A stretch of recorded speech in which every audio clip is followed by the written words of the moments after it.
13 Home Defense. Hisashi made it back to the building and turned around just in time as the other hollow got there slamming into him. Unfortunately, unlike his speed, his strength wasn't that high yet and he was pushed back a few feet, almost crashing into the house. He dug into the pavement using all claws on his 4 feet and managed to halt the momentum. The hollow managed to separate itself from him and jump back a few feet. This one looked more human-like with no fur and a bipedal form, though it had some kind of whip-like appendages instead of arms. It was a decent bit slimmer than the other had been. As soon as it freed itself from his grip, it started whipping with its arms.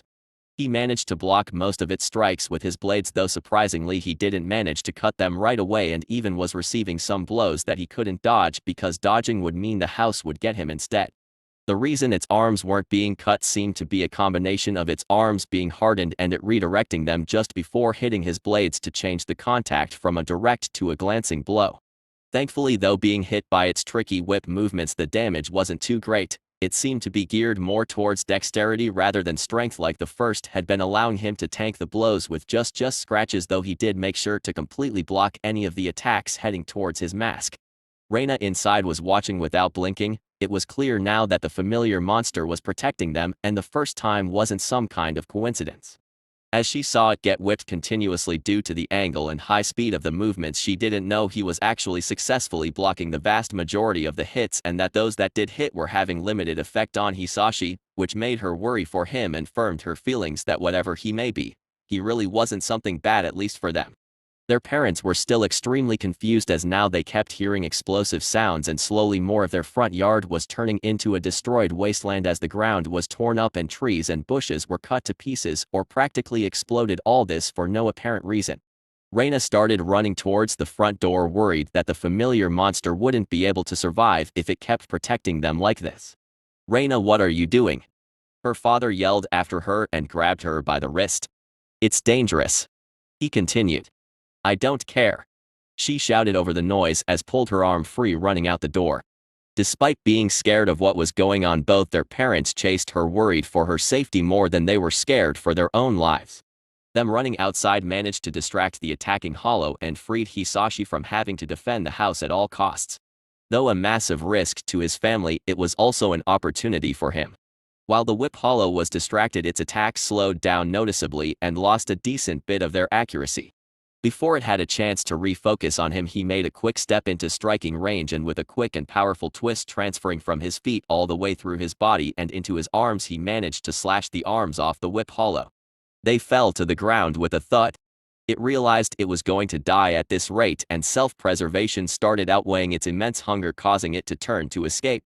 Before it even got a chance to take another step, though, Hisashi followed up with a high-speed thrust, piercing the back of its head, instantly destroying its mask and ruthlessly ending its last struggle for survival. Plus 800 XP. XP, 3,883 4,960. Plus 14 Spirit Power. Spirit Power, 1,391 minus 1,405. Reina saw it taking down the last enemy, and this time before it managed to dissipate, it bit off the rest of its head, swelling it whole in one go. This time she wasn't afraid anymore and just felt relieved. She felt that the danger had only come from the other two and that they were safe again, even with the other one still there. There is no way this wasn't picked up by Soul Society. Two relatively strong hollows releasing large amounts of their spirit pressure as they put up a huge fight and tons of collateral damage. Even with mine remaining concealed, they will get here any moment. He quickly realized and turned away from his family, running off. He didn't even have a chance to notice Reina had run after him. A minute or two later, a Shinigami suddenly appeared on the top of the house out of thin air and started to survey the scene. He had crimson hair pulled back into a high ponytail with a distinct widow's peak and eyebrows. A distinctive cloth is wrapped around his forehead. There were two hollow signals here releasing high amounts of spirit power. There was obviously some kind of fight here. Where are they, though? He wondered to himself out loud, though no one was able to hear him. Did they kill each other? He continued. Although unlikely, he couldn't think of any other reason when combining the fact there was obviously a fight and both being missing without him even finding a trace of them nearby. It had only been a few minutes since the signals were noticed, and he made his way here immediately. At the power levels recorded, there was no way for them to run away fast enough for him to no longer even sense them in the area. Unless one survived and had some kind of very unusual unique skill involving space, time or high-speed travel, none of which were common on regular Hollow. A hell butterfly landed on his finger and he makes a report of the situation before releasing it. Then he turned his gaze to the two parents still standing there in a daze, confused and unsure about what had just happened. Well, time for the cleanup, I guess. He finished, slightly annoyed that he was unable to fight the Hollow. If Hisashi had been here, he would definitely have recognized him as Renji Ibarai, who was currently still a member of the 11th Division. 14 Meeting again. Hisashi managed to run a few blocks away at full speed and quickly entered a plot with a house that was still under construction and hid inside. Unlike most Hollow, due to his spirit power concealment skill, getting as far away from the Shinigami so they couldn't sense him wasn't his priority. Getting away and, most importantly, out of sight was most important. He made sure to hide in a place where he was covered from all directions and decided to wait until the next day. Although he could probably defend himself, run, or potentially even defeat low-level Shinigami, if it was a higher level one he would be screwed, and even if it was a low-level one and he could defeat it, he would still become a known entity to Soul Society, which is the last thing he wanted at this moment. He was already very happy that so far Soul Society seemed to mostly be ignoring the fact that Naruki City had become unusually safe from Hollows for seemingly no apparent reason over the past few months. Thankfully, he knew Soul Society wouldn't be taking it as seriously as if a Quincy was killing Hollow and upsetting the balance, though, so he should be safe for now with them, just assuming the activity in the area was lower since the patrolling Shinigami were coming across fewer Hollow 2 matching the readings, and he made sure he hadn't been sighted nor caught up to this point. Emergency mission completed. Skill illusory aura granted. Why did this only pop up now instead of when I killed the second one? He wondered. Answer: until host left, they were still at risk. He suddenly heard an unexpected noise and turned ready to either flee or attack when he saw Raina shuffling back behind a wall she had obviously stumbled out behind from. Raina, he blurted out in surprise. This time through a combination of him getting used to speaking using his new body, producing intelligible human speech with a non-human mouth is quite hard, it turns out, and her spiritual perception having become quite strong now, she actually managed to understand him well enough to know he said her name. Her eyes widened in surprise. It really spoke. She, though, finally sure it had been trying to talk to her before. Hello. TT there. She managed to stutter out. She took a deep breath. She had decided to trust her feelings and firmed her resolve. Do you have a name? She sounded more confident now. He looked quite awkward purely from his body language, despite her being unable to read any facial cues due to the mask.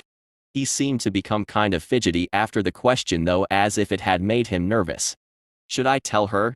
She won't believe me, though. But I can't lie to her either. He thought to himself. It's Hisashi, he finally managed to say with trepidation. Hisashi. She thought, quite stunned by the answer. What a coincidence. That was my brother's name too. She responded, not sure how to feel. I know. Was all he managed as a response. You know. She seemed very confused and tried to understand the situation, as it wasn't going the way she was expecting at all. Why did he say he knows? She wanted to find out more. Why was he protecting them? Why was he staring close to them? Why did he feel so familiar? Why didn't he attack them like the others? So many questions without answers. He seemed to nod in response to her question. What do you mean? She asked hesitantly. She was afraid that if she asked the wrong question he might react negatively, but she absolutely had to know more. He was silent for a little bit. That bracelet you're wearing. Your 8th birthday was coming up when you saw that at the store. You couldn't shut up about it, how it made you look like a princess, how much you wanted it. It went on for weeks.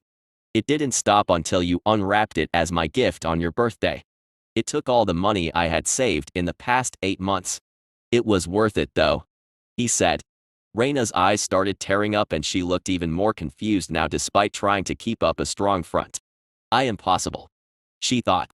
A-are why you my hi Hisashi?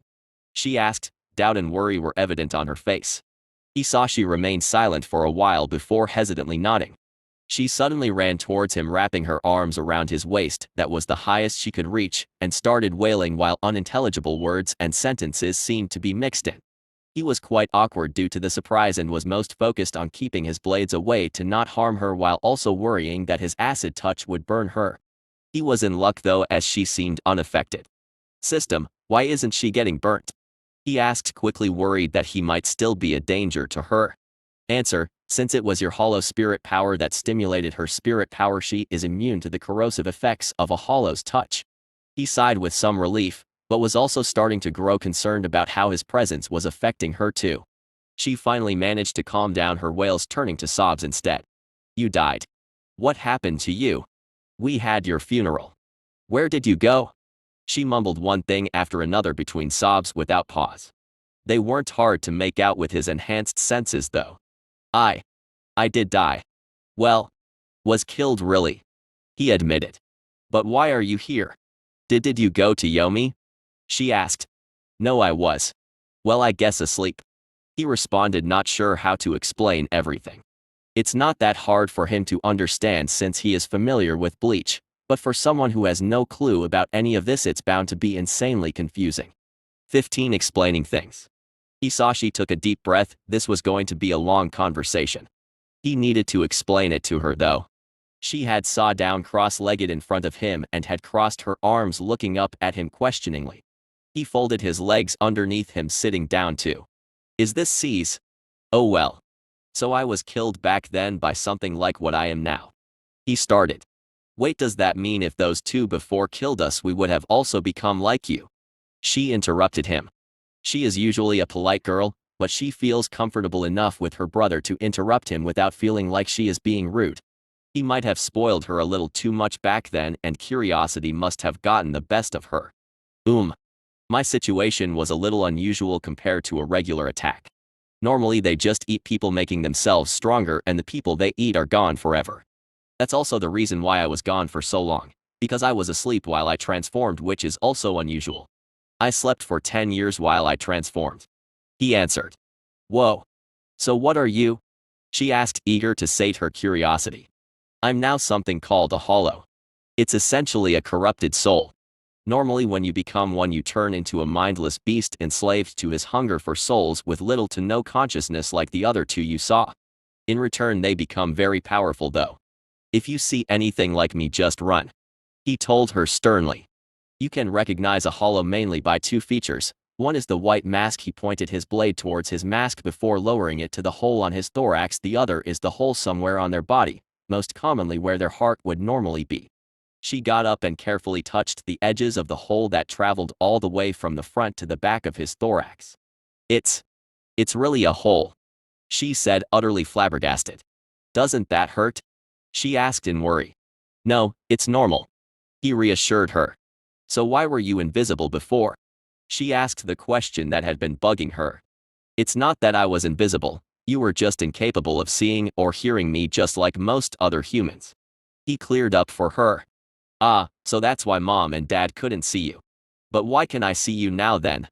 She was completely immersed in the conversation now. Well, that's my fault, I guess. He was feeling quite awkward now that he had to explain himself. I spent so much time near you that my spirit power managed to stimulate yours.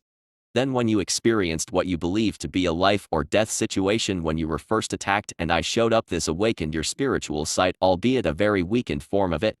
Then as I spent more time with you, your spirit power and spiritual sight continued to be stimulated, slowly improving them over the months since then. I didn't know it had progressed this far though. He explained. She nodded her head seriously when she heard this. Her experiences over the past year or so were starting to make a lot more sense now. So what now? She asks him. Well, you may think the world is far more dangerous than you thought after your experience these months and today. However, I promise you, you are underestimating it by a huge factor. He responded. First off, there aren't only hollow like what you've met so far. There are also Shinigami. Like in the stories? She asked. Excitedly. Well, sort of, but not quite. Shinigami are originally human souls that have strengthened their spirit power, granting them, well, superpowers I guess would be close enough. They look like regular humans, wear black hakama and haori. They usually wield a sword of some kind too, and some can make it transform to power up. Kind of like a magical girls. They are responsible for guiding regular souls called pluses to soul society, and they exterminate hollow like me. He explains. Hollow and Shinigami are the biggest two factions, Then there are a bunch of smaller factions of humans and souls with a variety of superpowers quite unpredictable from one another. Some quite weak, but others even more dangerous than the Hollow and Shinigami. He doesn't want to go into too much detail and have her constantly be worrying about things if he starts bringing people like Aizen and Yuak into the picture. He can bear this burden himself for now. Just being able to talk to someone else, let alone a family member, is a huge help and makes him feel better than he has since he died. The second one, that is. Wait, aren't the Shinigami the good guy? She asks. Only comparatively. Their main tasks are exterminating Hollow and guiding souls to Soul Society. Though this in general makes them better than most groups as a whole, you have to keep in mind they are just more powerful human souls. They still have all the flaws present in humans. Are humans the good guys? He asks her. I guess you have a point. So Hollow almost guaranteed bad guy. Shinigami probably good guy, but no guarantees, so still be very careful. She managed to recap it quite succinctly. Yeah, I guess that covers the most important part of what I wanted to say. He responds sheepishly. They end up forgetting about the time as they talk all night about various things, including what happened with the family after he died, what she had been up to, and of course what he had been up to since his return. They didn't notice how long they had been talking until they noticed the sun started rising again. Let's take you back home. It's been a long night, the coast should be clear now and you need to get some rest. He told her. 16 cover up. Hey, what was that skill I got? He quickly asks the system as they head back to the family home. Illusory aura. Host is able to combine his spirit power with his iridescence to create illusions close to his body. The maximum range is just beyond the host's reach. This costs spirit power to maintain, and the larger the changes the illusions impose upon reality, the higher the cost. Wait, if I combine that with my spirit power concealment, don't I actually have stealth now? He asks, suddenly far more excited about the idea of being a ninja jumping around town and ganking unsuspecting hollows even more than he already has been. Answer, host can still be heard. Close enough. Now this is the good stuff I've been talking about. He cheers his fortune. Also, with his high dexterity, unless he is maxing his speed and power output, he can already be extremely silent. I'll have to think of other uses for this skill too. It should be quite versatile. The only limitations on it seems to be the distance it can go and how much spirit power I have to fuel it, which will only keep growing. Even more so if combined with other skills or items, it could have similar synergistic effects like the stealth when combining it with spirit power concealment. He ponders about his newly acquired power. He doesn't spend too much time on this though, as now his sister is no longer unable to see him and he actually needs to make sure he is paying enough attention to respond to her, unlike before. When they get close to their home, it doesn't take long for their mom to notice and run out first to hug Raina. Raina, are you okay? It's good you weren't here when the crash happened. According to the police, the truck driver was exhausted and ended up losing control. They found. Their mom starts talking a mile a minute. It seems the Shinigami did come by and mibbed my parents. I guess it was a good thing Raina ran after me and they missed her. She might have been able to resist it, but that would just gain us even more unwanted attention from Soul Society. A hollow attack on our doorstep is already more than enough. Any more coincidences than that and they are bound to start asking questions and looking into things. Hisashi thought to himself. He should probably explain this to his sister before matters get even more complicated when she tries to talk to their parents. The good news is his mom is still talking and Raina hasn't really managed to get much in on the conversation herself. Raina. I didn't mention that the Shinigami are able to modify short-term memories of regular humans. They must have arrived sometime last night to catch the hollows and found the place the way we left it and decided to clean up after the hollow attack when they found out it was already over. He quickly informs her. She frowns before answering in a hushed manner to avoid their mom noticing. That's rather dark. They go around just mind-wiping people whenever they feel like it. Well, I told you they weren't what you can outright call the good guys. This is pretty much their mo. Thankfully I ran away when I did, or I might have been caught, and we don't want that kind of attention. Well, at least not yet. The same goes for you. If you run into one, act like you can't see them and try to get as far away from as possible as quickly as you can without drawing attention to yourself. Now that your spirit power is strong enough to clearly see spiritual creatures, they might notice if they get close enough to you. He retorts. She nods seriously. But they then both agree it's better to focus on their parents for now. Various crews are already working on the road and another is currently fixing the landscaping of the front yard. Rolling out new grass, replacing the cracked stone path and trees that have been left with just the stump. Thankfully, beyond some scratches from high-speed debris flying around the house itself is almost completely unscathed. Nothing a paint job couldn't fix. And they must have really good insurance. The crew fixing the front garden was here before we even got up. Their mom was still going on about everything that had happened. This was probably the most exciting event in her life for the past few years. Well, not if she could remember last evening, but she doesn't remember that.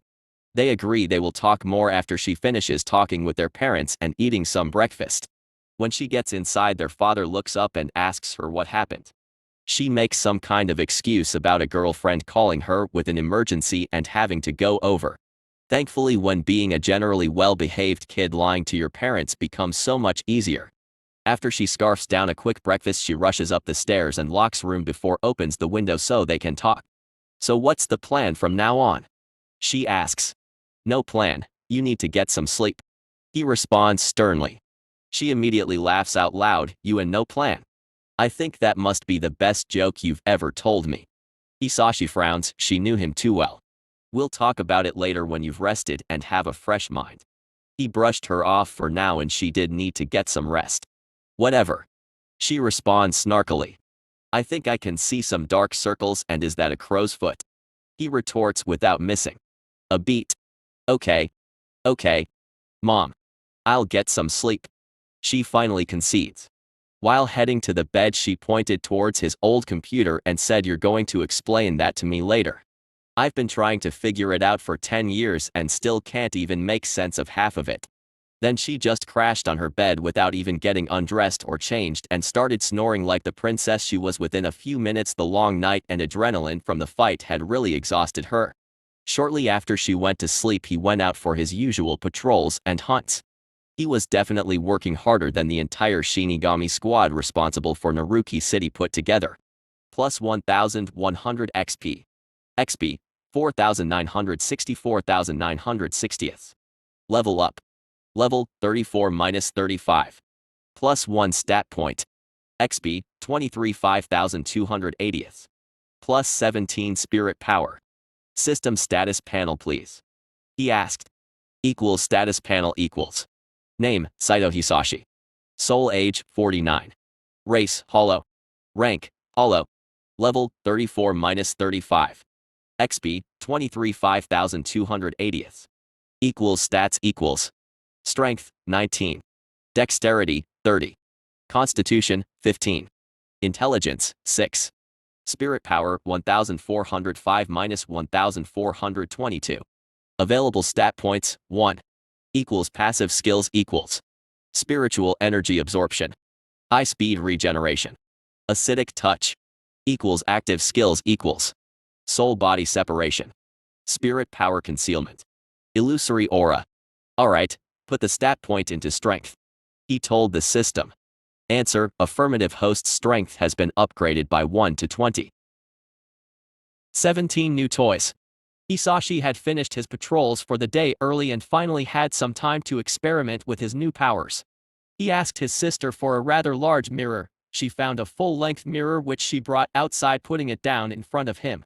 Thankfully, their father was at work and mom was out to visit a girlfriend of hers, so there was no one to judge his sister for dragging a mirror out into the backyard for no apparent reason. It took a moment before he got a good feel for his illusory aura. Suddenly it clicked in his mind and an iridescent shimmer seemed to flash across his body before his body started fading until he had completely blended into the background, no longer being visible in the mirror. Whoa! So cool! Raina yelled. Are you still there? She was wondering exactly what he had done. Yeah, this is an illusion skill, not a movement skill. I'm still in front of the mirror though. It's a little weird looking into a mirror without seeing yourself. He quickly answered her.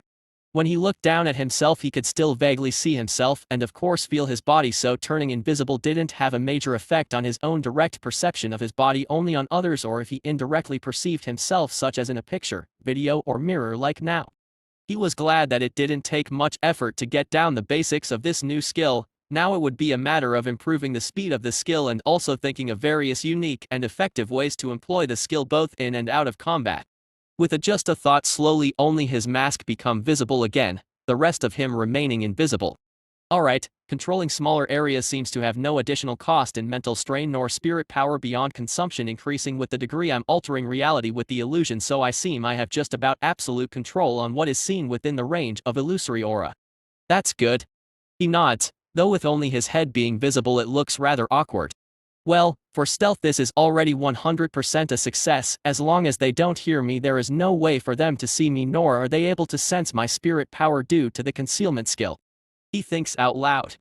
Yeah, that's going to be so useful. Raina adds with a wide smile. Her curiosity is getting the better of her again, and all of this is stuff that's just so out of this world. Who doesn't want to see supernatural powers and events? Well, at least if you aren't endangered by them. Raina, can you help me with something? He decided to move on to the next step of testing. Sure thing. What do you need? She said, turning serious.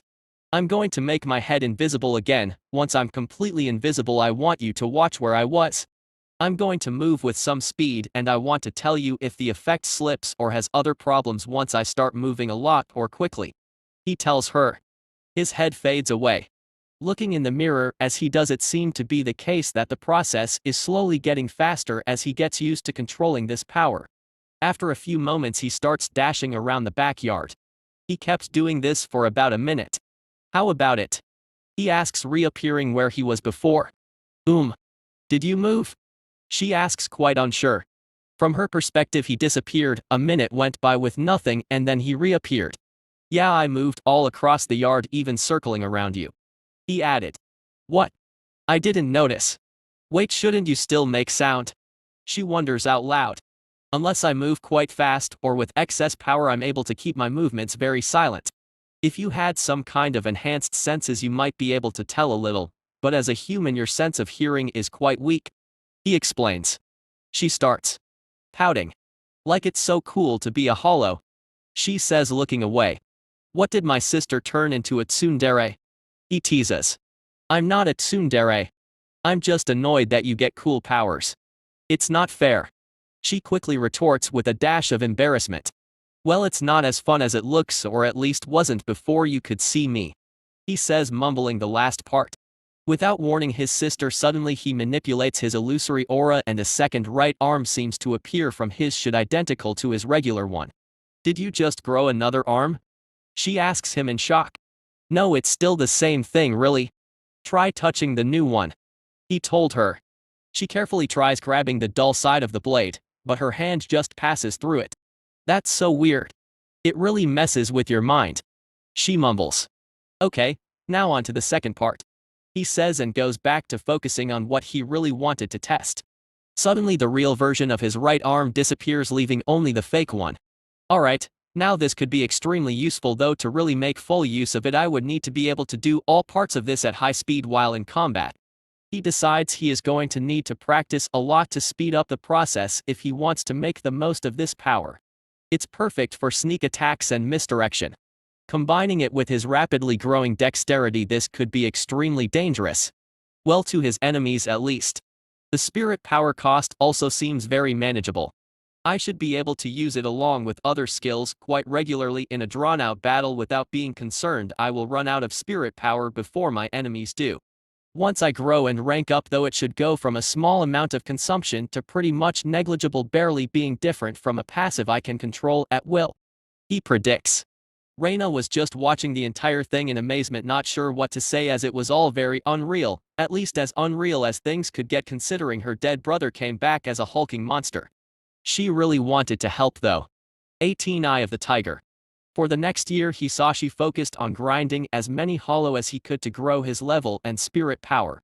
The higher his dexterity became, the larger the area he could effectively patrol became, in turn speeding up his gathering speed. Although mind-numbing at times, there is a certain addictive quality to bringing up levels and stats, even more so when they have an effect on your real-life abilities unlike in-game ones. He also spent a large portion of his available time outside of clearing the city on pushing his illusory aura skill to its absolute limits. He already had a feeling this was going to be one of, if not the most important skill he has in the long run due to its sheer versatility compared to most of his other skills. Something like a Sero or a Bala is a great attack, but Sonido for example is far more important due to its sheer versatility, and illusory aura definitely falls on the Sonido end of the spectrum, making it a must to master. It also didn't take a long time for it to become a core of his combat. Whether it was using it to stealthily sneak around town landing surprise attacks on Hollow lowering the risk of hunting immensely, or if that failed using it during battle to confuse his enemy. This became easier and easier as he got faster in deploying the skill and more adept at its fine manipulation. He managed to get so good at it that he could now even imitate his former human form with it, including all the mannerisms he used to have while still alive. He had started to use this form when talking with his sister to make her more comfortable. Although she had grown a lot more comfortable with his hollow form, there always remains a certain amount of discomfort with a 10-foot giant insect. Achieving this may sound like it's no big deal, but if it was merely imitating his form, he would seem like some kind of uncanny soulless puppet version of his former self. He had to imitate breathing, blinking regularly, the movements your eyes make when interacting with other people, the blood under your skin, how wrinkles form when making different expressions, and the many involuntary motions you make all the time without even realizing it. Though the end results seemed simple, the sheer amount of mental capacity it consumed to mind all these things while maintaining the skill was staggering. Due to this, it was an amazing way to train his proficiency in the skill though. He also spent some of his free time teaching his sister the ins and outs of the operating system he had been on the verge of completing before he died, which was created with knowledge of OSUI from nearly 30 years in the future. Even if it had been delayed 10 years, it was still 20 years ahead of any competitor on the market in usability and features. It might not be of any use to him anymore, but it could still make his family very wealthy if his sister could become proficient enough in it to be able to troubleshoot and update it. She could take over and release it as a product like he was originally intending to do himself. Once released and it starts making enough profit, she can easily just hire employees to continue development, leaving it as mostly a source of passive revenue. Then his family wouldn't have to worry about anything financial anymore. Maybe his father would be able to finally work less or quit completely and spend more time with the family. He had always only been there on the weekend and breakfast, often not returning until later at night. It would be better for his health too. It took a while, but she had already been studying it for years. It's just that without someone to teach and explain it, it was quite hard to understand the programming and design philosophy behind it, since there was nothing like it yet. The popularization of Microsoft Windows and Apple Lisa helped her a little, but just on a bare bones level. Not on any of the far more developed elements. After a year of him tutoring her though, she had a firm grasp on the entire thing and was able to start updating it to address the 10 years of new hardware developments that had occurred since Hisashi originally programmed it. Finally, he got one more emergency mission when his mom and sister were in danger by another hollow attacking them while they were out shopping together. It was getting easier to protect them though, as his power was now well above an average base hollow. He actually managed to get his first non-hollow skill from this and was quite satisfied. It seems like he had hit another jackpot this time around. Plus 1 year. Plus 182,500 XP from Hollow. Plus 18,250 XP from Animal Spirits.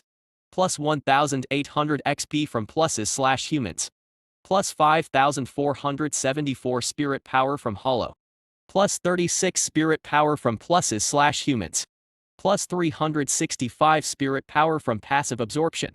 Plus 19 levels. Plus 19 stat points. Emergency mission completed. Skill bloop granted. System, show me my status panel. He told the system. Equals status panel equals. Name, Saito Hisashi. Soul age, 50-51. Race, Hollow. Rank, Hollow. Level, 35-54. XP, 52,973 14,900. Equals stats equals. Strength, 20-25. Dexterity, 30-35. Constitution, 15. Intelligence, 6-15. Spirit power, 1,422-7,297. Available stat points, 1-0. Equals passive skills equals. Spiritual energy absorption. High speed regeneration. Acidic touch. Equals active skills equals. Soul body separation. Spirit power concealment. Illusory aura. Blute. He had boosted a lot more into intelligence this year because he found it had a rather noticeable effect on the improvement of his skill proficiency growth and spirit power control, both of which had a rather large impact on his use of illusory aura, finally convincing him it was worth to invest a bit more in intelligence. Blute seemed to rely a lot on intelligence to control it without suffering backlash, and his spirit power being the fuel to run it. The more spirit power he pumped into it, the stronger its effects were, but at the same time it became harder to control the spirit power running through his veins, and making a mistake with that could lead to serious backlash. It took a lot of effort figuring out how to use it while not receiving backlash. Thankfully, the strength of his hollow physique along with his high-speed regeneration allowed him to practice without worry that he couldn't recover if he did suffer some backlash. With the increase in intelligence, though, it became easier to keep more and more of it in control at once. 19 Gonna fly now. Another year had passed before Hisashi had even realized it. He had been obsessive about continuing to improve illusory aura, but now also had Blute to focus on in his training. He needs to get it to the point where he's able to run it subconsciously during battle rather than having to focus on the skill. He went through backlash numerous times, but as a hollow he was able to recover from minor backlash within minutes, and even if it was more major backlash, resting for a few hours would generally take care of the internal damage it caused. All the hard work had paid off though, as he was now able to fight multiple hollow at the same time, all while running Blute Artery or Blute Vene without losing control. It had been ingrained into his body to where it was as natural as breathing. Illusory aura was also becoming like a second nature to him as he constantly practiced it by imitating his former self or blending into all sorts of environments. One he liked to use was blending in with water. It was very hard to completely change all the ripples the body caused in the water and are ever shifting in unpredictable ways. If he made just a few mistakes, it quickly becomes very obvious there was something in the water. Completely hiding in the rain was a complicated one too. His increasing dexterity and improving illusory aura in combination with Blute Artery was coming together in a deadly illusory dual swordsmanship where it was becoming harder and harder to tell what was a real strike and what was a feint. Real started feeling fake and fake started feeling real. It was starting to form a combination of skills that couldn't be countered by someone with a similarly powerful physique and spirit power. The synergy between the skills and his swordsmanship that he was slowly refining to work completely with the skills as if it had always meant to be one, allowing him to punch above his weight. He hadn't quite mastered the ability to rapidly switch between Blute Artery and Blute Vene though, which he felt was necessary to once again raise his combat effectiveness another step. It was hard to do because the flow of the two was very different, and unlike running the skills through muscle memory, this wasn't possible for the rapid switch, which was still very likely to cause a backlash. Unfortunately, he hadn't gotten any further missions to grant him other new abilities. Though this was probably for the best, as he hadn't mastered the skills he did have yet, and spreading himself even thinner between grinding levels, spirit power, and training his skills by adding another skill would just slow down the other things he was already working on. Raina had actually managed finishing the OS less than half a year in. She founded a small company and released it. At first, growth was excruciatingly slow to the point where she personally had to go out and promote it and show people how to use it. One big benefit was our father was actually convinced, and as an influential person in his company he actually managed to convince them to switch over after being shown how much more efficient their workflow could be. This made the company her first major business client and gave her a leg up. Then after a while she got lucky. A small computer hobbyist magazine with a relatively small but dedicated fan base that happened to have quite a few notable programmers among their readership invited her for an interview because this anomalous OS intrigued them. During this interview she happened to mention that the original version was programmed by her brother over 10 years, but that he died shortly before finishing it, and how she spent the last 10 years trying to finish it. The magazine didn't really go into it much further, as they were more interested in the tech side of the OS rather than the backstory behind it. However, this was picked up by major outlets because it made for a powerful story. A young girl loses her brother, then decides to pick up his mantle to revolutionize the computing world. It was an emotional story that could also serve as an inspiration for young girls. The story practically wrote itself, and it didn't take long for it to spread from news outlet to news outlet, gaining her an unexpected wave of free advertisement as suddenly she went from being unknown to an icon for young girls. She could be seen on the cover for newspapers, but also girls and technology magazines, even talk shows discussed her for the novelty. All this talking about her and in turn her work lead to a massive spike. She got so busy she ended up having to drop out despite being in her third year of college. However, the income that came along with the booming company more than made up for not completing her degree. Even if both of her parents completely disagreed with her decision. She was already fast on her way to being a billionaire in yen lol in just months though. There were a lot of growing pains, but she managed to hire some reliable people to form the barebones for an actual tech company in the following months. Plus 1 year. Plus 273,750 XP from HALLOW. Plus 22,800 XP from animal spirits. Plus 2,250 XP from pluses/humans. Plus 8,211 spirit power from HALLOW. Plus 45 spirit power from pluses/humans. Plus 365 spirit power from passive absorption. Plus 20 levels. Plus 20 stat points. Status panel. He told the system. Equals status panel equals. Name, Saito Hisashi. Soul age, 51-52. Race, HALLOW. Rank, HALLOW. Level, 54-74. XP, 3,913 26,330. Equals stats equals. Strength, 25-30. Dexterity, 35-45. Constitution, 15. Intelligence, 15-20. Spirit power, 7,297-17,242. Available stat points, 0. Equals passive skills equals. Spiritual energy absorption. High speed regeneration. Acidic touch. Equals active skills equals. Soul body separation.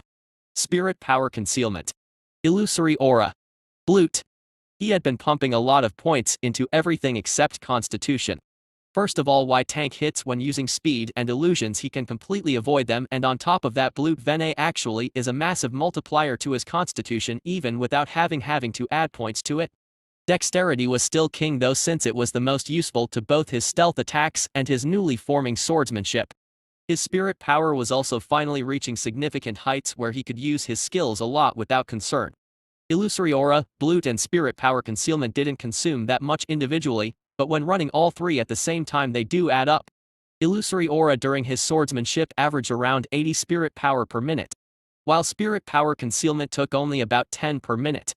Blute thought all depended on how much he was forcing into his veins and arteries. During his practice sessions he was using around 100 spirit power a minute to maintain Blute artery. If he wanted to either tank a massive blow or add a burst of speed or strength, it could quickly go into thousands per minute to sustain Blute. At the beginning of the year he could only last about half an hour when running all three skills at the same time.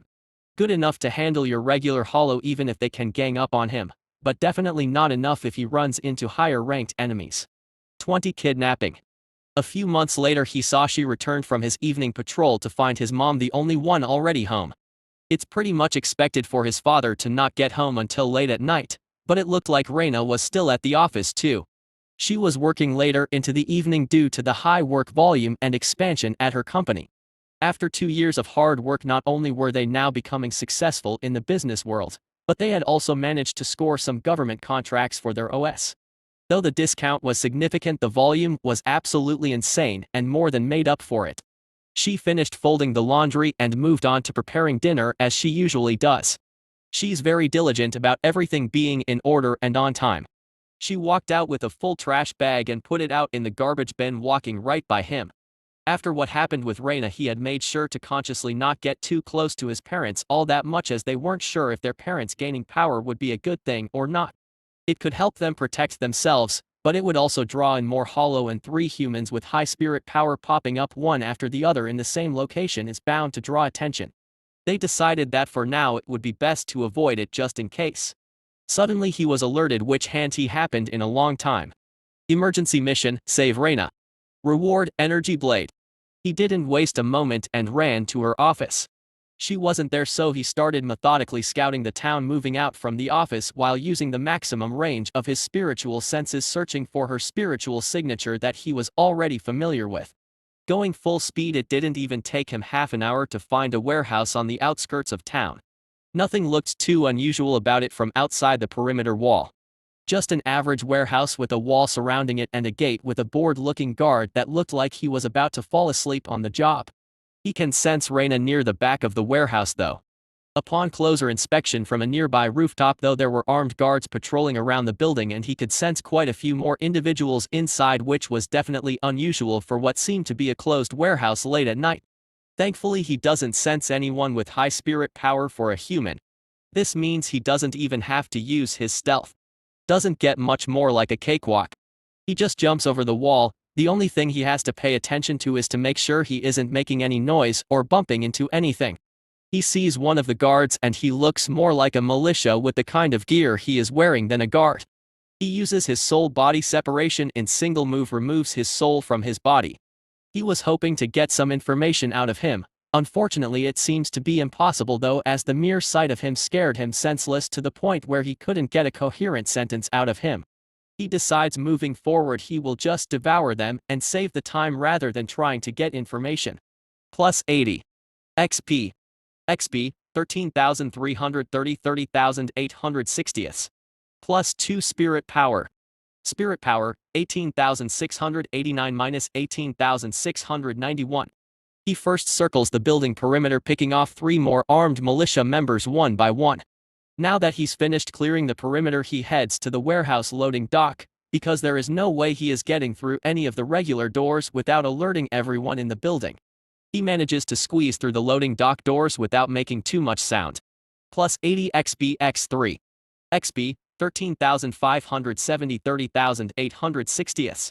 Plus 6 Spirit Power. Spirit Power, 18,691 minus 18,697.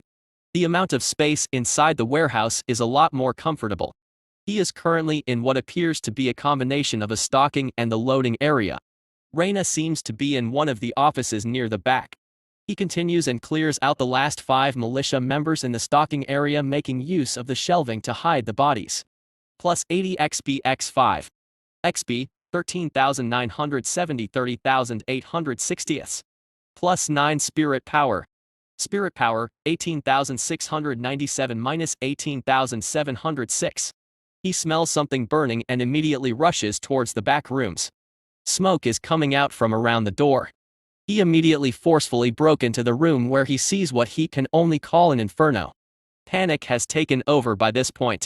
Finally, he notices Raina in the center of the room, except she looks completely unscathed and was holding some kind of delicate-looking silver scepter with a gem in the head and is using it like a flamethrower, absolute torching the room along with anyone and everything in it like some kind of queen of flames. When she saw him, her expression instantly changed from a ever so slightly deranged look to a wide smile with a hint of pride. She seemed to be perfectly impervious to the flames she was creating. He quickly finished off the souls of the 3 men on fire. At least he guessed they were men. At this point they were getting closer to charcoal briquettes. Extra crispy. Plus 80 XP X3. XP, 14,210 30,860. Plus 6 Spirit Power. Spirit Power, 18,706 minus 18,712. Mission completed. Skill Energy Blade granted. Are you okay? Did they hurt you? He asks her, looking her up and down. She seems like she is. However, she is also conjuring fire. Better than ever. Look, I have powers now too. She said with a smirk while waving her scepter, which seems to be moving the flames along with it. She was very proud to also have an ability now and couldn't help but gloat about it. If it weren't that she was adorable, it would have been insufferable. He picks her up gently using the back of the blades to make sure she doesn't get hurt. It was technically a princess carry, but given that he was a giant monster, it looked a whole lot more like he was the monster kidnapping the princess. Then he ran off so fast they disappeared on the spot. 21 My body. Earlier in the same warehouse, Rain woke up with a massive headache, making it hard to even form a coherent thought. Where am I? What happened? She wondered in a daze. The last she remembers is leaving the office building. She heard a car door slam, was grabbed by someone, and then nothing. She tried to get up, but couldn't. She tried to focus and noticed she was cuffed to some chair. Her arms were cuffed behind her and her legs were cuffed to the legs of the chairs, making it impossible for her to move much at all. When she opened her eyes, she saw. Well, it just looked like some kind of bland room.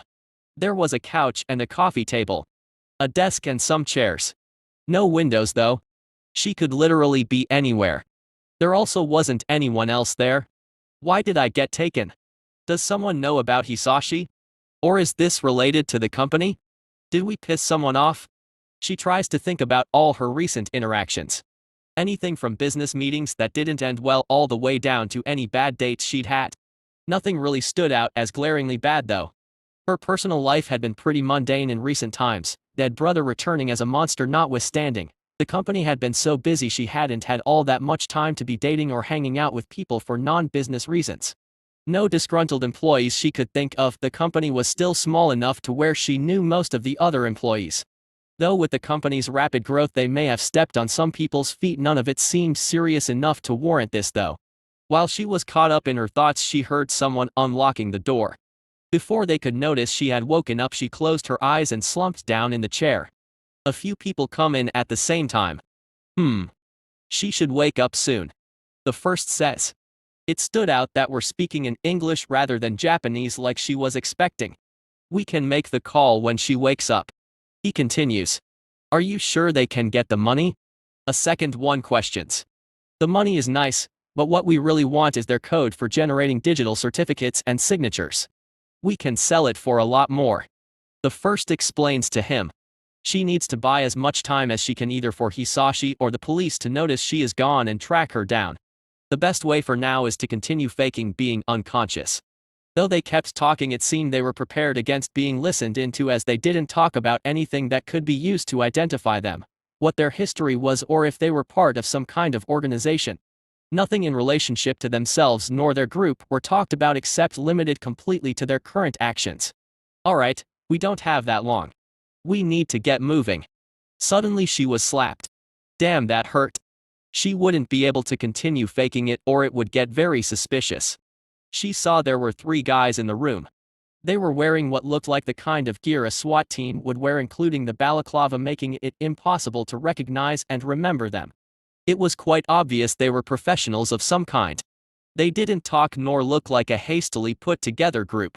The man that slapped her was close enough for her to notice he had distinct bright blue eyes which she made sure to remember. The other 2 were too far to notice anything distinctive at all. Bring the phone. Also make sure the rest of the team is on alert. The main guy said. Brother, where are you? She though worried whether he would find her. As she thought of her brother she suddenly felt her chest get hot to the point where she felt like she was burning up. Something seemed to be pulling at her wrist too.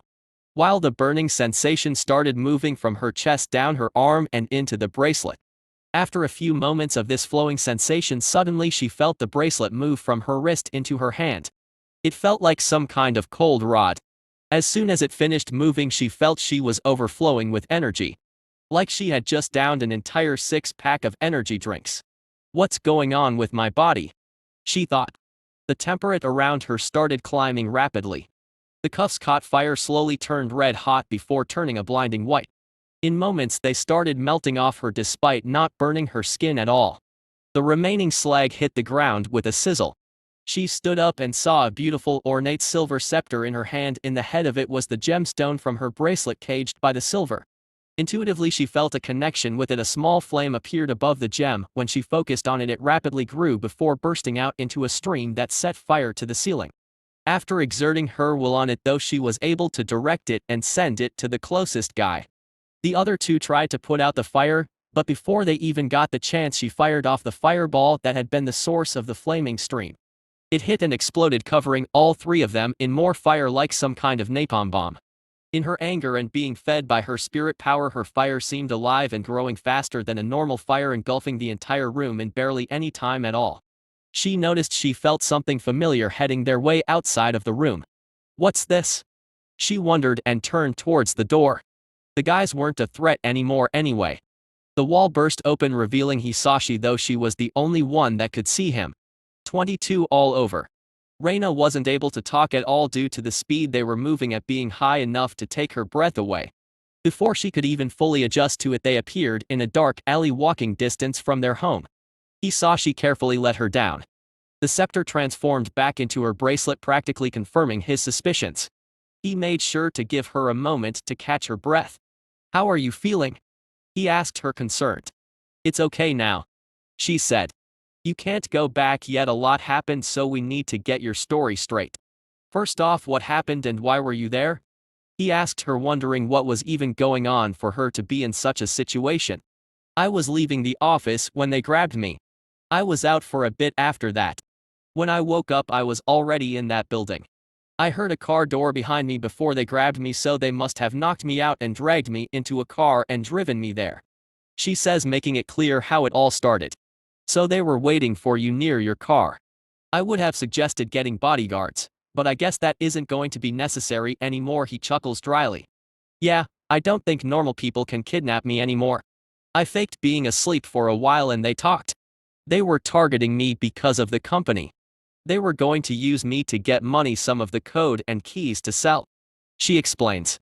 It made more sense now. He could have expected this with the international media exposure and the company even attracting the attention of the government now.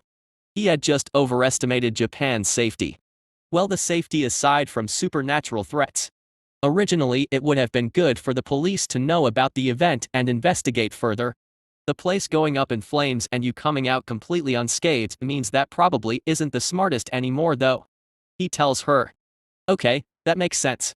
She nods in agreement. They would definitely have questions for her if she showed up the way she was now, compared to how they left the warehouse behind. Not only was there a massive fire, when he ran out with her to get away from the fire and avoid being noticed by authorities, he might have busted through a few walls. With that fire, most of the evidence of your presence should already be pretty well covered up. Also, though I destroyed some of the walls, they will likely attribute that to the fire as long as it's left to burn for a little longer. He guesses. So what do we do now? What was that power? She asks him. He sees she is shaking a little, though he isn't sure if it's just from the adrenaline wearing off or more. Awakening that power would have put a lot of strain on your body, even more so after being drugged, knocked out and kidnapped. You need to get some rest. Meanwhile, I will go back and spend the night on watch there in case they have more members or some kind of backup to come checking on them. We will talk about that power tomorrow. He told her before leaning over and gently pressing his forehead against her. This was the closest he could do to show affection, since his size and blades for arms means he couldn't hug her as he was now. She wrapped her arms around his mask to hug him back. Thank you for being there. I love you. She tells him softly. It was obvious that though she was pumped with adrenaline and her new power, she was still quite affected by the whole situation. I love you too, sis. He says back. He sent her off and watched her walk home to make sure she got there before heading back to the warehouse. When he got there, the fire had grown massively, engulfing the entire warehouse already, and caught the attention of some people that were watching from the distance in interest. It also didn't take long for police and shortly after firefighters to start showing up. It took quite a while for the fire to be put out, likely due to the fact the fire wasn't a natural one. Meanwhile, he made sure to keep his spiritual senses scanning the area for any suspicious movements. He had to adjust his sense a little to pay more attention to lower spirit power individuals, since usually he completely surpasses those from his senses, or he would have to deal with far too much information and possibly miss the important ones. This was going to be a long night. While I have nothing much to do anyway. System, what was that skill I got? He asks his system. Energy blade. Allows the user to clad any blade-like object with his spirit power. Can be used either as an enhancement to the blade itself or fired off upon performing a slashing or thrusting action as a ranged attack.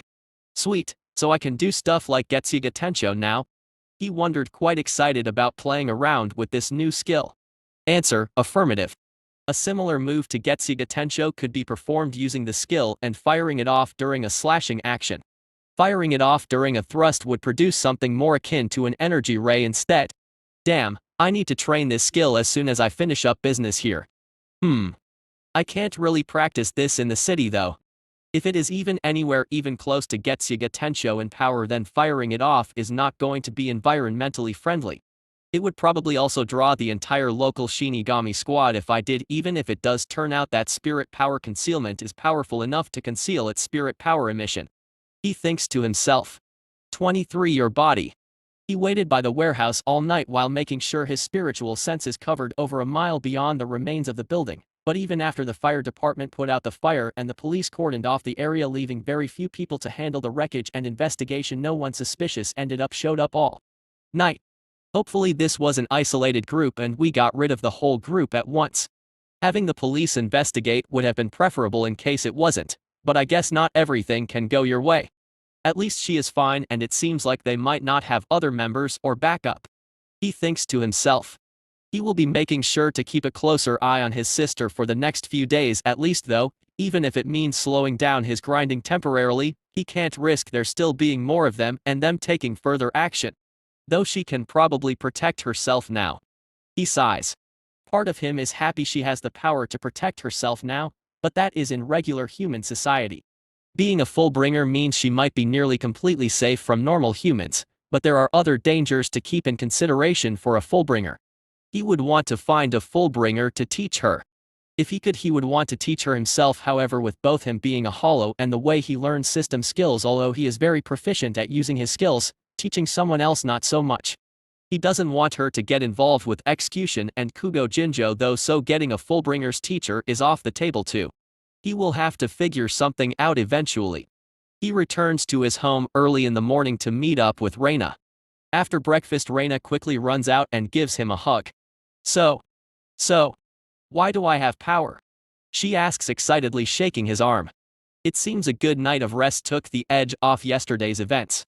So it seems you were affected enough by my spirit power to become a Fullbringer, which is a high spirit power human being with hollow spirit power mixed in. He says. Why is it called that? Are you just making that up? She asks. She could kind of make sense of hollow with the hole he had in his chest, but Fullbringer just seemed like weird name. Well, it allows you to bring out the soul of objects. Hence the bringer part. He says, avoiding the reason why he knows these names. Her finding out and explaining being a hollow was already unintentional and a lot to explain. Explaining that he was actually reincarnated was a whole other level of complicated to explain, let alone the implications that in his former life this whole world was a work of fiction. No need for those kinds of nihilistic discussions when it didn't matter anyway. He felt like he was still real, and the same went for his feelings regarding his family. So what does that mean? Well, I don't know the exact details as I don't have any experience with it, and though your powers do have a relation to hollows, it's a very distant connection. My powers work on a very instinctual level, considering hollow are normally little more than mindless beasts. He explains. For example, by manipulating the soul in objects you should be able to affect them to some degree, such as moving them, but also assist in your own movement. Or by condensing or fixing in place water or air, you could stand on those. There's probably a lot you could do by using this part of your power in creative ways. He starts explaining the possibilities of her power. However, your power, unlike mine since you don't have a spirit body, relies heavily on your physical body. Meaning to improve your ability to use your power you would need to improve your body. He tells her with a teasing tone. Wait, I have to exercise? That's not fair. She responds with a frown on her face. Though she is healthy, she's more of the bookworm type than the gym type. Yep, the stronger your physique, the more power you will be able to use in turn. He nods. Arg. Fine. At least I have powers. She says, crossing her arms and pouting. If he had lips he would have smirked. She might have gotten a lot older, but she still had her adorable moments. Well, moving on. Another part of your power is what you did back in the warehouse. Sometimes for items you have a particularly strong connection with, you are able to pull out their soul and infuse your own soul to manifest them into objects with special powers. I can't tell you much about the powers you got from yours since it's not some kind of standardized power. Each is completely unique to its owner and the object. He says. Okay, so I'll need to experiment. She's already stopped pouting, having long forgotten that she was annoyed when thinking of her new powers. Also, after the bad news there is some good news. Just like how my hollow spirit power is what lead to you awakening you, it should also continue to stimulate your Fullbringer's powers simply by being around me. He told her. Though he knew it would be a much smaller effect than she would experience if he brought her to Hueco Mundo with him, but that wasn't a risk he was willing to take, so it was better to avoid telling her about this. She was looking even more excited, finding there was a way to get stronger with minimal effort simply by hanging out with Hisashi. You'll still need to exercise though. He crushed her hopes immediately. We'll try to figure out some better ways to improve your power over time. For now, just focus on improving your physique and experimenting with your power. He says. He waited by the warehouse all night while making sure his spiritual senses covered over a mile beyond the remains of the building, but even after the fire department put out the fire and the police cordoned off the area leaving very few people to handle the wreckage and investigation, no one suspicious showed up all night. Hopefully this was an isolated group and we got rid of the whole group at once. Having the police investigate would have been preferable in case it wasn't, but I guess not everything can go your way. At least she is fine and it seems like they might not have other members or backup. He thinks to himself. He will be making sure to keep a closer eye on his sister for the next few days at least though, even if it means slowing down his grinding temporarily, he can't risk there still being more of them and them taking further action. Though she can probably protect herself now. He sighs. Part of him is happy she has the power to protect herself now, but that is in regular human society. Being a Fullbringer means she might be nearly completely safe from normal humans, but there are other dangers to keep in consideration for a Fullbringer. He would want to find a Fullbringer to teach her. If he could, he would want to teach her himself. However, with both him being a hollow and the way he learns system skills, although he is very proficient at using his skills, teaching someone else not so much. He doesn't want her to get involved with execution and Kugo Jinjo though, so getting a Fullbringer's teacher is off the table too. He will have to figure something out eventually. He returns to his home early in the morning to meet up with Raina. After breakfast, Raina quickly runs out and gives him a hug. So, why do I have power? She asks excitedly, shaking his arm. It seems a good night of rest took the edge off yesterday's events. So it seems you were affected enough by my spirit power to become a Fullbringer, which is a high spirit power human being with hollow spirit power mixed in. He says. Why is it called that? Are you just making that up? She asks. She could kind of make sense of hollow with the hole he had in his chest, but Fullbringer just seemed like weird name. Well, it allows you to bring out the soul of objects. Hence the bringer part. He says, avoiding the reason why he knows these names. Her finding out and explaining being a hollow was already unintentional and a lot to explain. Explaining that he was actually reincarnated was a whole other level of complicated to explain, let alone the implications that in his former life this whole world was a work of fiction. No need for those kinds of nihilistic discussions when it didn't matter anyway. He felt like he was still real, and the same went for his feelings regarding his family. So what does that mean?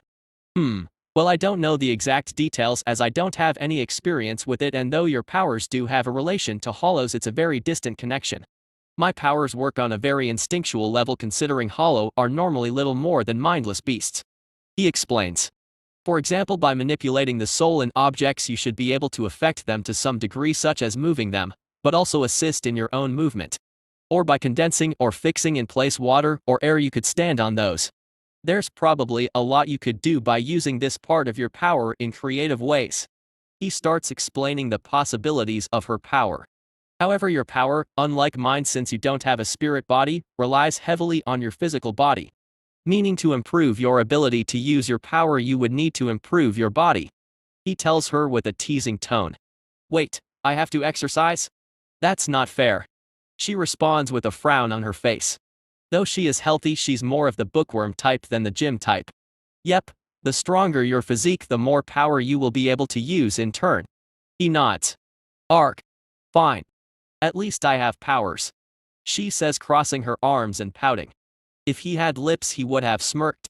She might have gotten a lot older, but she still had her adorable moments. Well, moving on. Another part of your power is what you did back in the warehouse. Sometimes for items you have a particularly strong connection with, you are able to pull out their soul and infuse your own soul to manifest them into objects with special powers. I can't tell you much about the powers you got from yours since it's not some kind of standardized power. Each is completely unique to its owner and the object. He says. Okay, so I'll need to experiment. She's already stopped pouting, having long forgotten that she was annoyed when thinking of her new powers. Also, after the bad news there is some good news. Just like how my hollow spirit power is what lead to you awakening you, it should also continue to stimulate your Fullbringer's powers simply by being around me. He told her. Though he knew it would be a much smaller effect than she would experience if he brought her to Hueco Mundo with him, but that wasn't a risk he was willing to take, so it was better to avoid telling her about this. She was looking even more excited, finding there was a way to get stronger with minimal effort simply by hanging out with Hisashi. You'll still need to exercise though. He crushed her hopes immediately. We'll try to figure out some better ways to improve your power over time. For now just focus on improving your physique and experimenting with your power. He says. He waited by the warehouse all night while making sure his spiritual senses covered over a mile beyond the remains of the building, but even after the fire department put out the fire and the police cordoned off the area leaving very few people to handle the wreckage and investigation, no one suspicious showed up all night. Hopefully this was an isolated group and we got rid of the whole group at once. Having the police investigate would have been preferable in case it wasn't, but I guess not everything can go your way. At least she is fine and it seems like they might not have other members or backup. He thinks to himself. He will be making sure to keep a closer eye on his sister for the next few days at least though, even if it means slowing down his grinding temporarily, he can't risk there still being more of them and them taking further action. Though she can probably protect herself now. He sighs. Part of him is happy she has the power to protect herself now, but that is in regular human society. Being a Fullbringer means she might be nearly completely safe from normal humans, but there are other dangers to keep in consideration for a Fullbringer. He would want to find a Fullbringer to teach her. If he could, he would want to teach her himself. However, with both him being a hollow and the way he learns system skills, although he is very proficient at using his skills, teaching someone else not so much. He doesn't want her to get involved with execution and Kugo Jinjo though, so getting a Fullbringer's teacher is off the table too. He will have to figure something out eventually. He returns to his home early in the morning to meet up with Raina. After breakfast, Raina quickly runs out and gives him a hug. So, why do I have power? She asks excitedly, shaking his arm.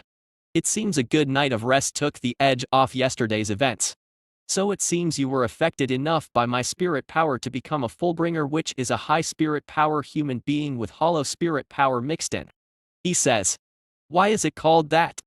Are you just making that up? She asks. She could kind of make sense of hollow with the hole he had in his chest, but Fullbringer just seemed like weird name. Well, it allows you to bring out the soul of objects. Hence the bringer part. He says, avoiding the reason why he knows these names. Her finding out and explaining being a hollow was already unintentional and a lot to explain. Explaining that he was actually reincarnated was a whole other level of complicated to explain, let alone the implications that in his former life this whole world was a work of fiction.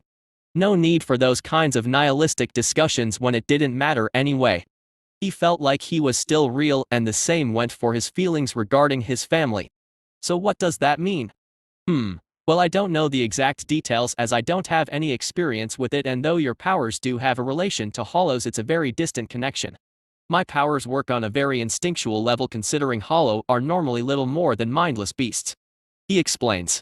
For example, by manipulating the soul in objects you should be able to affect them to some degree, such as moving them, but also assist in your own movement. Or by condensing or fixing in place water or air, you could stand on those. There's probably a lot you could do by using this part of your power in creative ways. He starts explaining the possibilities of her power. However, your power, unlike mine since you don't have a spirit body, relies heavily on your physical body. Meaning to improve your ability to use your power you would need to improve your body. He tells her with a teasing tone. Wait, I have to exercise? That's not fair. She responds with a frown on her face. Though she is healthy, she's more of the bookworm type than the gym type. Yep, the stronger your physique, the more power you will be able to use in turn. He nods. Arg. Fine. At least I have powers. She says, crossing her arms and pouting. If he had lips he would have smirked. She might have gotten a lot older, but she still had her adorable moments. Well, moving on. Another part of your power is what you did back in the warehouse. Sometimes for items you have a particularly strong connection with, you are able to pull out their soul and infuse your own soul to manifest them into objects with special powers. I can't tell you much about the powers you got from yours since it's not some kind of standardized power. Each is completely unique to its owner and the object. He says. Okay, so I'll need to experiment. She's already stopped pouting, having long forgotten that she was annoyed when thinking of her new powers. Also, after the bad news there is some good news. Just like how my hollow spirit power is what lead to you awakening you, it should also continue to stimulate your Fullbringer's powers simply by being around me. He told her. though he knew it would be a much smaller effect than she would experience if he brought her to Hueco Mundo with him, but that wasn't a risk he was willing to take, so it was better to avoid telling her about this. She was looking even more excited, finding there was a way to get stronger with minimal effort simply by hanging out with Hisashi. You'll still need to exercise though. He crushed her hopes immediately. We'll try to figure out some better ways to improve your power over time. For now, just focus on improving your physique and experimenting with your power, he says. He waited by the warehouse all night while making sure his spiritual senses covered over a mile beyond the remains of the building, but even after the fire department put out the fire and the police cordoned off the area, leaving very few people to handle the wreckage and investigation, no one suspicious showed up all night. Hopefully this was an isolated group and we got rid of the whole group at once. Having the police investigate would have been preferable in case it wasn't, but I guess not everything can go your way. At least she is fine and it seems like they might not have other members or backup, he thinks to himself. He will be making sure to keep a closer eye on his sister for the next few days at least though, even if it means slowing down his grinding temporarily, he can't risk there still being more of them and them taking further action. Though she can probably protect herself now. He sighs. Part of him is happy she has the power to protect herself now, but that is in regular human society. Being a Fullbringer means she might be nearly completely safe from normal humans, but there are other dangers to keep in consideration for a Fullbringer. He would want to find a Fullbringer to teach her.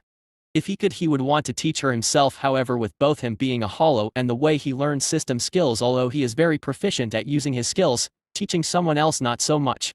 He doesn't want her to get involved with execution and Kugo Jinjo though, so getting a Fullbringer's teacher is off the table too. He will have to figure something out eventually. He returns to his home early in the morning to meet up with Raina. After breakfast, Raina quickly runs out and gives him a hug. So, why do I have power? She asks excitedly, shaking his arm. It seems a good night of rest took the edge off yesterday's events.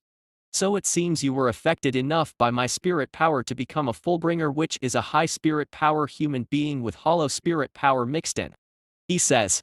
Why is it called that? Are you just making that up? She asks. She could kind of make sense of hollow with the hole he had in his chest, but Fullbringer just seemed like weird name. Well, it allows you to bring out the soul of objects. Hence the bringer part, he says, avoiding the reason why he knows these names. Her finding out and explaining being a hollow was already unintentional and a lot to explain. Explaining that he was actually reincarnated was a whole other level of complicated to explain, let alone the implications. That in his former life this whole world was a work of fiction. No need for those kinds of nihilistic discussions when it didn't matter anyway. He felt like he was still real, and the same went for his feelings regarding his family. So what does that mean? Well, I don't know the exact details as I don't have any experience with it, and though your powers do have a relation to hollows, it's a very distant connection. My powers work on a very instinctual level, considering hollow are normally little more than mindless beasts, he explains. For example, by manipulating the soul in objects you should be able to affect them to some degree, such as moving them, but also assist in your own movement. Or by condensing or fixing in place water or air, you could stand on those. There's probably a lot you could do by using this part of your power in creative ways. He starts explaining the possibilities of her power. However, your power, unlike mine since you don't have a spirit body, relies heavily on your physical body. Meaning to improve your ability to use your power you would need to improve your body, he tells her with a teasing tone. Wait, I have to exercise? That's not fair. She responds with a frown on her face. Though she is healthy, she's more of the bookworm type than the gym type. Yep, the stronger your physique, the more power you will be able to use in turn. He nods. Arg. Fine. At least I have powers, she says, crossing her arms and pouting. If he had lips he would have smirked. She might have gotten a lot older, but she still had her adorable moments. Well, moving on. Another part of your power is what you did back in the warehouse. Sometimes for items you have a particularly strong connection with, you are able to pull out their soul and infuse your own soul to manifest them into objects with special powers. I can't tell you much about the powers you got from yours since it's not some kind of standardized power. Each is completely unique to its owner and the object, he says.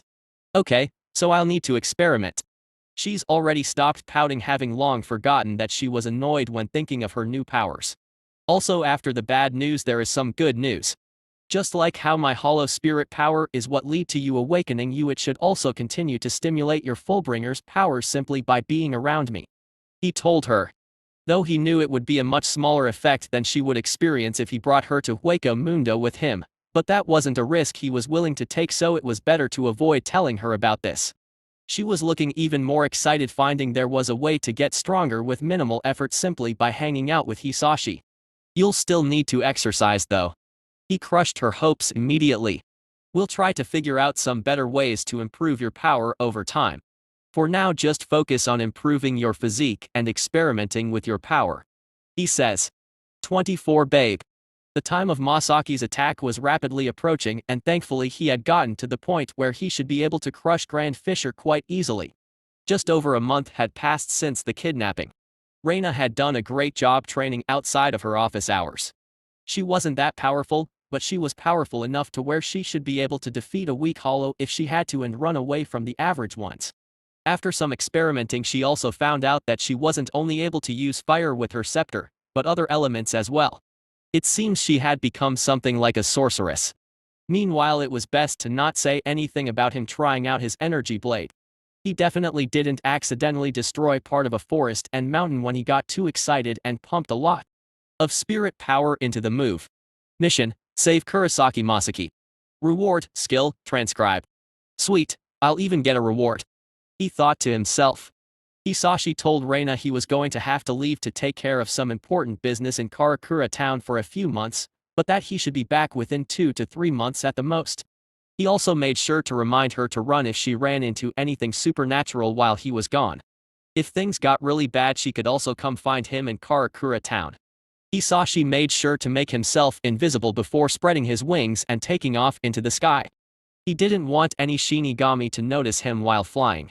Although his walking speed was faster, there was no way to move in a straight direction in urban areas, making flying quicker. Well, there was a way to move in a straight line in urban areas, but it involved a lot of property destruction and death. Naruki City and Karakura town were actually very close to each other, so it only took him about half an hour of flying to get there.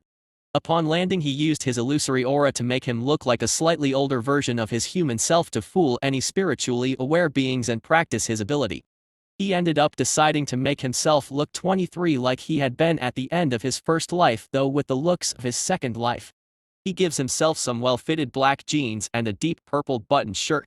He was walking around exploring Karakura town at a slower pace, trying to locate the Kurosaki clinic. Though he knew what the place looked like when he came across a spectacled college beauty with long wavy violet hair and purple eyes was walking towards him on the street. She was wearing a loose cream-colored hoodie and a black dress that came to just above her knees under it, but the hoodie did little to hide her impressive figure. She was also wearing some matching black kitten heel shoes. Something seemed to have upset her as she was walking quite uncomfortably. She seemed to be mumbling something a lot to herself. He thinks he could make out, and it's nothing. She has quite a nice figure. Kind of a babe really. People having natural violet, pink or blue hair is still a bit of an adjustment even after all these years. I'm not complaining though. He says to himself. Suddenly she started flushing red before glaring at him. You can't hear me, right? He says, hoping the timing of her reaction was just a coincidence. By now she had stopped walking a little away from him and nodded hesitantly. In that case I'm just a figment of your imagination. He tries to make up something on the spot. He doesn't tend to get seen by normal people besides his sister. She obviously wasn't buying it and he sighed. I'm sorry, I didn't think anyone could hear or see me. That was still rude of me though. He bows to her along with his apology. She was still a little flushed and responded timidly, it's okay. Well, Miss Saito Hisashi, a pleasure to meet you. He says. Haruko, she gives her first name, too embarrassed to say more. Well, in that case you can call me Hisashi. He says and winks at her playfully. By now she seems to have moved from embarrassed and angry to embarrassed and shy. Well, since we ran each other, I was wondering if you could help me a little. He says. Okay. She nods timidly. I'm new to town and looking for the Kurosaki clinic, but can't find it for the life of me. Could you help me find it? He smiles with some embarrassment. This would be super easy if he could just check the address book, but illusions aren't physical and he still doesn't have hands. She has a kind smile. Of course I can, she says and walks up beside him. She tried to grab his arm while they walked, but he quickly and awkwardly moved aside since his appearance was purely visual and if she touched him, well, it would be bad. Sorry, I have a social phobia. I'm working on it though, he said. But you seem to be talking with me just fine, she responded, narrowing her eyes in suspicion. Ha ha ha. Well, it used to be so bad I couldn't even talk to people. Now talking is fine though. The irony that his excuse wasn't even completely a lie, since he couldn't talk to anyone until his sister, wasn't lost on him. Her eyes become a little less suspicious. Is that so? She asks. If it weren't, how could I avoid a cute girl such as yourself? He teased her, hoping that by teasing and complimenting her she might forget about his strange behavior. The slowly receding blush came back in full force and she did completely forget about it while she took him to the clinic while sharing some small talk. It was also helpful to find out a little more about the area and Haruko herself.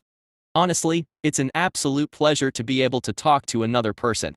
I love my sister, but although it's better than when I was able to talk to nobody, one person isn't enough, he thinks to himself.